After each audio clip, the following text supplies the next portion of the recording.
The Butterfly Effect by Nikayla Sarai. Chapter 18.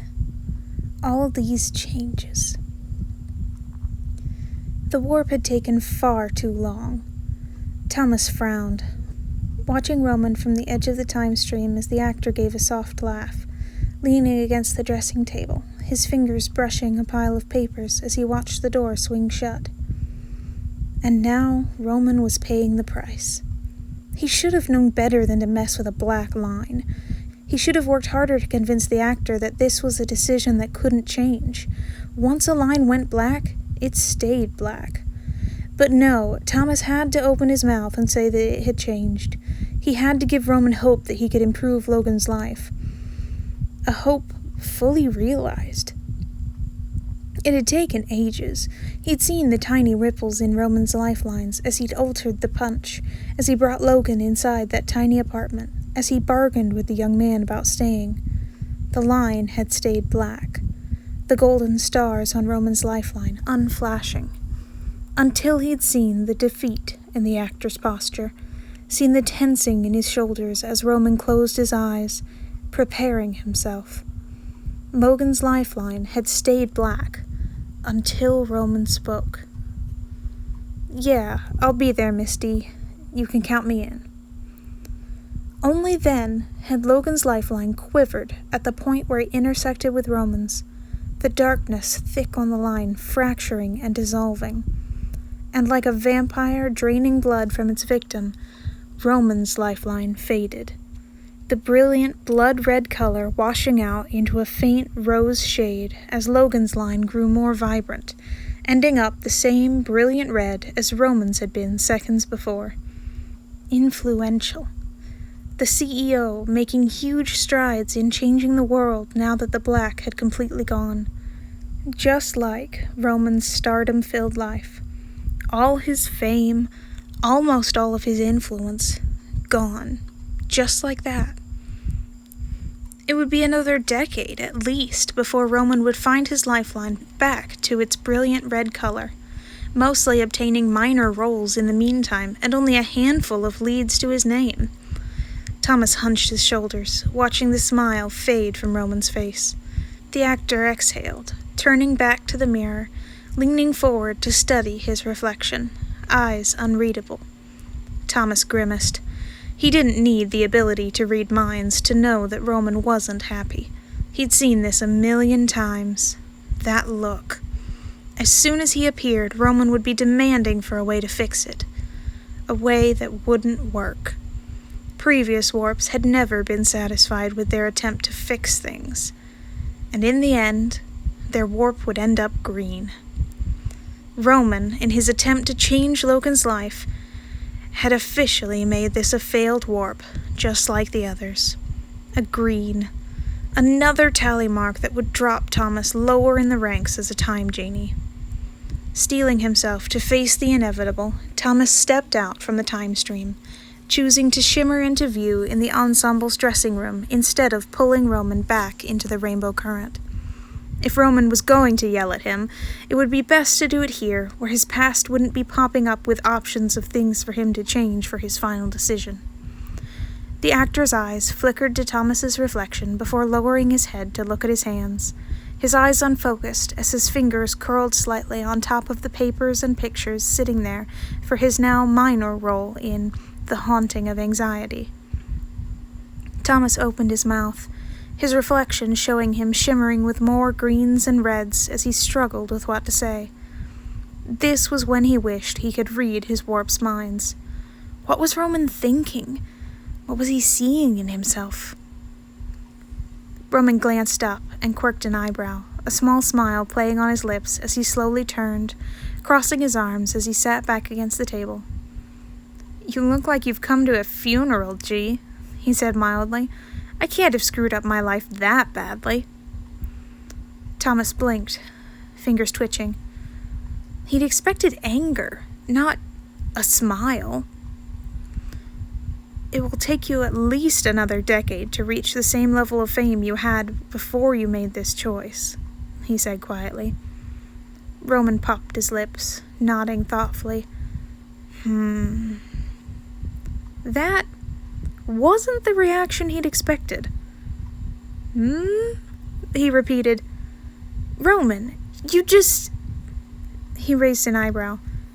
Just? Thomas growled, throwing up his hands. How could he be taking this so calmly? Was the guy in shock? He had to be in shock. You just threw your life away, and you're standing there like it's no big deal. It's not. Thomas gaped at him. It's not? Great. He was sounding like a parrot now. But how is it not important, Roman? You're no longer famous. No one knows who you are. He gestured around the dressing room. The actor exhaled, running a hand through his long hair. Okay, it sucks. Yes, I admit it, but... He hesitated, tilting his head, meeting Thomas's eyes. You know... He tapped a finger to his lips. I haven't asked you yet, but do you have a name, Sparkles? Thomas blinked. Where did that come from? Huh? Roman toed the ground with his foot. Do you have a name? He repeated. Or is it like Aladdin and you're just known as Genie? Thomas raised an eyebrow. What does that have to do with anything? What was with this actor? No one ever cared who their time genie was. They were usually content referring to him as Genie, or giving him a nickname like Roman had done with calling him Sparkles. The actor shrugged. Because I want to know.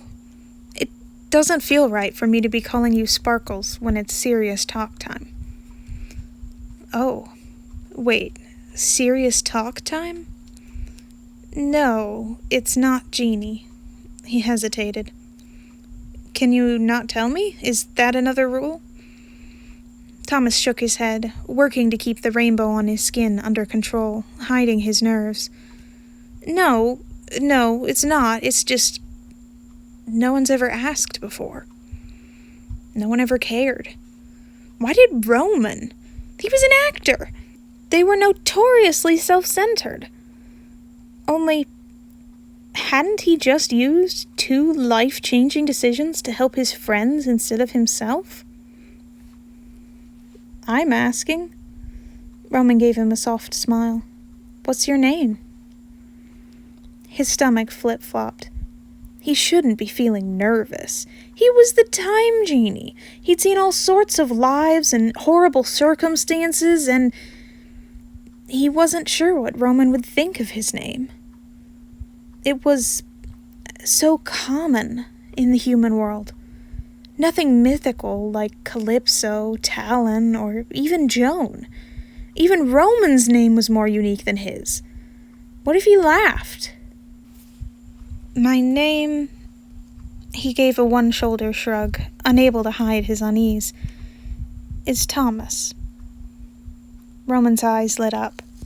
Thomas, he repeated, the name rolling easily off his tongue. It suits you.